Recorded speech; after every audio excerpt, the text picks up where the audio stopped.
இப்போ இந்த மாதிரியான இந்த நோய் இருக்கு, உள்ளத்துல நோய். யாருக்கு?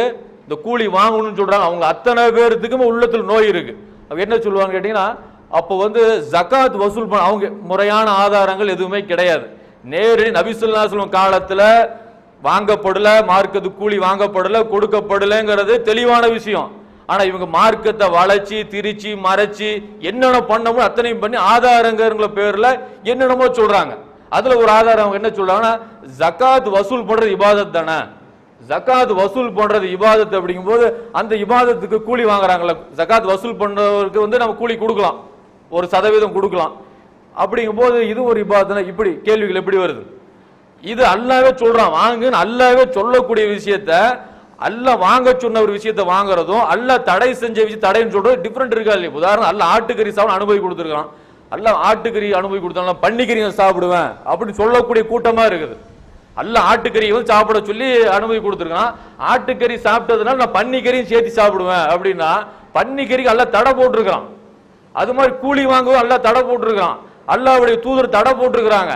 இந்த செய்தியெல்லாம் தூக்கி போட்டுட்டு இவன் என்ன பண்றான்னு கேட்டீங்கன்னா, இந்த ஜகாத் வசூல் பண்ண அப்படின்னு சொல்லி ஜகாத் வசூல் பண்ணா வாங்கி அல்லாஹ் சொல்றான். அந்த சொன்ன அதே அல்லாஹ் தான் கூலி வாங்கக்கூடாதுன்னு சொல்றாங்க. காலையில பேசப்பட்டது இல்ல, புத்தகத்துல ஒரு பகுதியை ஏற்று இன்னொரு பகுதி நிராகரிக்கின்றீர்களா எல்லாம் கேட்கறான். இப்படி யார் செய்யறீங்களோ இந்த உலகத்திலையும் இழிவு, மறுமையில் கடுமையான வேதனை எல்லாம் சொல்லி காட்டுறான். 2:87 எல்லாம் சொல்லி காட்டுறான். அப்போ இந்த புத்தகத்தில் உள்ளதெல்லாம் இப்படி மறுத்துக்கிட்டு இருக்கிறாங்க, தேவையில்லாத ஆதாரங்கள் பொறுத்துறது. அப்ப இன்னும் சொல்றாங்க, போருங்கிறது இபாதத் தானே, போரை செஞ்சு அது கனிமத்து பொருள் வாங்குறோம்ல, போரை செஞ்சு இது கொஞ்சம் நியாயமான கேள்வியா தெரியுது, நான் பார்த்த வரை கொஞ்சம் நியாயமான கேள்வியா தெரியுது. அப்போ போருங்கிற அந்த இபாதத் செஞ்சு கனிமத்து பொருள் வாங்குறதுனால அப்ப இபாதத்து கூலி வாங்குறது இருக்குது இல்ல அப்படிங்கிற ஒரு வாதத்தை வச்சிடறாங்க. ஒரு விஷயம் நீங்க ஆரம்பத்துல இருந்து பாருங்க, மார்க்கத்தை சொல்லி கூலி வாங்குறது ஹராம், அனைத்து இறைத்தூர் சொல்லிட்டு வராங்க, நபி ஸல்லல்லாஹு அலைஹி வஸல்லம் வரைக்கும் சொல்றாங்க. அதே மாதிரி கனிமத்து பொருளும் ஹராம் தான், கனிமத்து பொருள் ஹராம் தான், அப்படி லைனா வருது.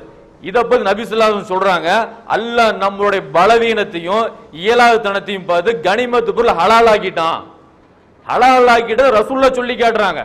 சொல்றது புகாரில 3124 ஹதீஸ் 3124.